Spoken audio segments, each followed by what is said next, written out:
ನಮಸ್ಕಾರ.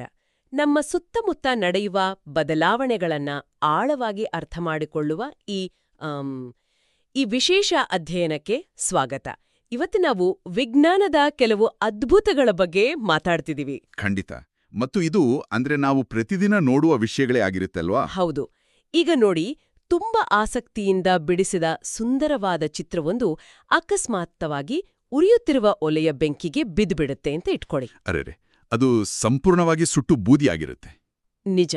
ಆ ಸುಟ್ಟು ಹೋದ ಕಾಗದವನ್ನ ಮತ್ತೆ ಹಿಂದಕ್ಕೆ ತರಲು ಸಾಧ್ಯವೇ? ಖಂಡಿತ ಇಲ್ಲ.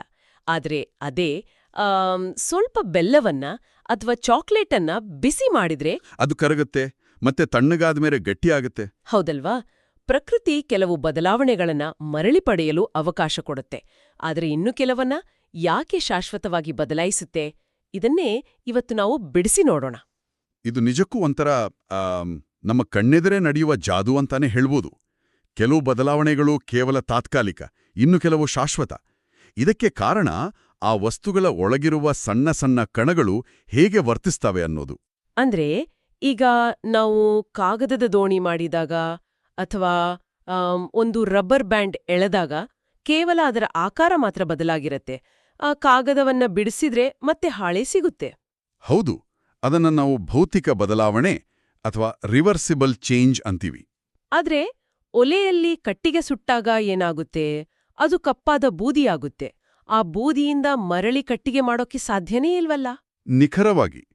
ಇಲ್ಲಿ ಏನಾಗುತ್ತೆ ಅಂದ್ರೆ, ಕಟ್ಟಿಗೆಯನ್ನ ಬೆಂಕಿಗೆ ಹಾಕಿದಾಗ ಅದರೊಳಗಿರುವ ಕಣಗಳು ಗಾಳಿಯಲ್ಲಿರುವ ಆಕ್ಸಿಜನ್ ಜೊತೆ ಸೇರಿ ಒಡೆದು ಹೋಗ್ತವೆ. ಓಹೋ, ಅಂದ್ರೆ ಹೊಸ ವಸ್ತುವೇ ಸೃಷ್ಟಿಯಾಗುತ್ತೆ ಅಂತೀರಾ? ಹೌದು. ಬೂದಿ ಮತ್ತು ಹೊಗೆಯಂತಹ ಸಂಪೂರ್ಣವಾಗಿ ಹೊಸ ವಸ್ತುಗಳೇ ಸೃಷ್ಟಿಯಾಗ್ತವೆ. ಹೀಗೆ ಹೊಸ ವಸ್ತು ಹುಟ್ಕೊಂಡಾಗ ಅದನ್ನು ಮತ್ತೆ ಹಳೆಯ ಸ್ಥಿತಿಗೆ ತರೋದು ಅಸಾಧ್ಯ. ಇದನ್ನೇ ರಾಸಾಯನಿಕ ಬದಲಾವಣೆ ಅನ್ನೋದು. ಒಂದು ನಿಮಿಷ. ಕೇವಲ ಆಕಾರ ಬದಲಾದ್ರೆ ಅದು ಮರಳಿ ಪಡೆಯಬಹುದಾದ ಭೌತಿಕ ಬದಲಾವಣೆ ಅಂತ ಹೇಳಿದ್ರಿ ಅಲ್ವಾ? ಹೌದು. ಆದ್ರೆ ಈಗ ಕೈಯಿಂದ ಒಂದು ಮಣ್ಣಿನ ಮಡಿಕೆ ಬಿದ್ದು ಒಡೆದೋಯ್ತು ಅಂತಿಟ್ಕೊಳ್ಳಿ. ಒಡೆದ ಚೂರುಗಳು ಮಣ್ಣೇ ಆಗಿವೆ. ಅಲ್ಲಿ ಯಾವುದೇ ಹೊಸ ವಸ್ತು ಸೃಷ್ಟಿಯಾಗಿಲ್ಲ ತಾನೇ? ಖಂಡಿತ ಇಲ್ಲ, ಅದು ಮಣ್ಣಾಗೇ ಉಳಿದಿದೆ. ಹಾಗಾದ್ರೆ ಆ ಒಡೆದ ಮಡಿಕೆಯನ್ನ ಮೊದಲಿನಂತೆ ಮಾಡಲು ಯಾಕೆ ಸುಲಭವಾಗಿ ಸಾಧ್ಯವಿಲ್ಲ? ಅದ್ಭುತವಾದ ಪ್ರಶ್ನೆ. ಭೌತಿಕ ಬದಲಾವಣೆಗಳೆಲ್ಲವನ್ನೂ ಸುಲಭವಾಗಿ ಮರಳಿ ಪಡೆಯಲು ಸಾಧ್ಯವಿಲ್ಲ ಅನ್ನೋದಕ್ಕೆ ಇದೇ ಬೆಸ್ಟ್ ಉದಾಹರಣೆ.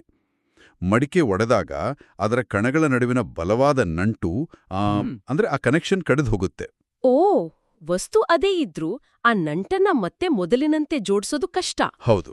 ಇನ್ನು ರಾಸಾಯನಿಕ ಬದಲಾವಣೆಗಳ ಕಥೆಯೇ ಬೇರೆ. ಉದಾಹರಣೆಗೆ ಕಬ್ಬಿಣದ ಸರಪಳಿಗೆ ತುಕ್ಕು ಹಿಡಿಯುವುದು. ಇದು ಒಳಗಿನ ಕಣಗಳನ್ನೇ ಬದಲಾಯಿಸಿ ಹೊಸ ವಸ್ತುವನ್ನ ಹುಟ್ಟುಹಾಕುತ್ತೆ. ಅಂದ್ರೆ ಅದನ್ನ ಹಿಂತಿರುಗಿಸಲು ಸಾಧ್ಯವೇ ಇಲ್ಲ? ಸರಿ.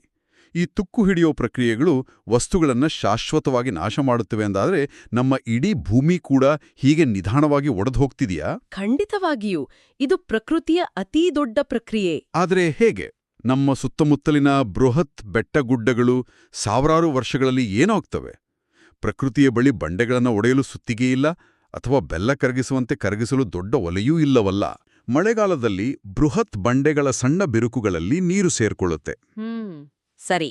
ಚಳಿಗಾಲದಲ್ಲಿ ಆ ನೀರು ಮಂಜುಗಡ್ಡೆಯಾಗಿ ಹೆಪ್ಪುಗಟ್ಟುತ್ತೆ. ಇಲ್ಲೊಂದು ಕುತೂಹಲಕಾರಿ ವಿಷಯವಿದೆ. ಸಾಮಾನ್ಯವಾಗಿ ವಸ್ತುಗಳು ತಣ್ಣಗಾದಾಗ ಕುಗ್ಗುತ್ತವೆ. ಆದರೆ ನೀರು ಹೆಪ್ಪುಗಟ್ಟಿದಾಗ ಅದು ಹಿಗ್ಗುತ್ತೆ ಅಲ್ವಾ? ಹೌದು, ಅದರ ಕಣಗಳು ಹೆಚ್ಚು ಜಾಗವನ್ನ ಆಕ್ರಮಿಸಿಕೊಳ್ಳುತ್ತವೆ.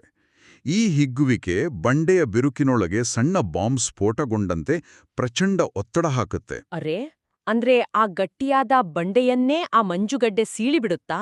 ನಿಖರವಾಗಿ. ಇದನ್ನೇ ವಿಜ್ಞಾನದಲ್ಲಿ ಶಿಥಿಲೀಕರಣ ಅಥವಾ ವೆದರಿಂಗ್ ಅಂತ ಕರೀತಾರೆ. ಕೇವಲ ನೀರು ಅಷ್ಟು ದೊಡ್ಡ ಬಂಡೆಯನ್ನ ಒಡೆಯುತ್ತೆ ಅಂದ್ರೆ ನಂಬ್ಲೇ ಕಷ್ಟ. ಸರಿ, ಬಂಡೆ ಒಡೆದು ಪುಡಿಯಾಯ್ತು, ಆ ಕಲ್ಲು ಮಣ್ಣು ಏನಾಗುತ್ತೆ? ಅಲ್ಲಿಂದ ಸವೆತ ಅಥವಾ ಇರೋಷನ್ ಶುರುವಾಗುತ್ತೆ. ಹರಿಯುವ ನದಿಗಳು ಆ ಒಡೆದ ಕಲ್ಲು ಮಣ್ಣುಗಳನ್ನು ತಮ್ಮೊಡನೆ ಕೊಚ್ಕೊಂಡೋಗ್ತವೆ. ಓಹೋ, ದಾರಿಯಲ್ಲಿ ಸಿಗುವ ನೆಲವನ್ನ ಕೊರೆಯುತ್ತಾ ಆಳವಾದ ಕಣಿವೆಗಳನ್ನ ನಿರ್ಮಿಸುತ್ತವೆ ಅಲ್ವಾ? ಹೌದು. ಇನ್ನು ಮರುಭೂಮಿಗಳಲ್ಲಿ ಹೇಗಾಗತ್ತೆ ಅಂದ್ರೆ, ಬಲವಾದ ಗಾಳಿಯು ಮರಳಿನ ಕಣಗಳನ್ನ ಹಾರಿಸ್ಕೊಂಡು ಹೋಗಿ ಬಂಡೆಗಳಿಗೆ ಅಪ್ಪಳಿಸುವಂತೆ ಮಾಡುತ್ತೆ. ಅಂದ್ರೆ ಇದು ಕಟ್ಟಿಗೆಯನ್ನ ನಯಗೊಳಿಸಲು ಮರಗಲಸದವರು ಉಪ್ಪು ಕಾಗದ ಅಥವಾ ಸ್ಯಾಂಡ್ ಪೇಪರ್ ಉಜ್ಜುತ್ತಾರಲ್ಲ, ಹಾಗೆ. ಕರಾರುವಾಗಿ ಹೇಳ್ದ್ರಿ.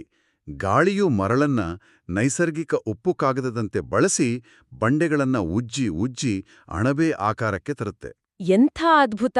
ಅಂದ್ರೆ ನಮ್ಮ ಸುತ್ತಮುತ್ತ ಬದಲಾವಣೆಗಳು ನಿರಂತರವಾಗಿ ನಡೀತಾನೇ ಇವೆ. ಹೌದು, ಇದು ಅತ್ಯಂತ ನಿಧಾನವಾಗಿ ನಡೆಯುವ ಪ್ರಕ್ರಿಯೆಯಾದರೂ ಇಡೀ ಭೂಮಿಯ ನಕ್ಷೆಯನ್ನೇ ಬದಲಾಯಿಸುವಷ್ಟು ಪ್ರಬಲವಾಗಿದೆ. ನಿಜ, ಮಡಚಿದ ಕಾಗದ, ಕರಗಿದ ಬೆಲ್ಲದಂತಹ ಕೆಲವು ಬದಲಾವಣೆಗಳು ತಾತ್ಕಾಲಿಕ.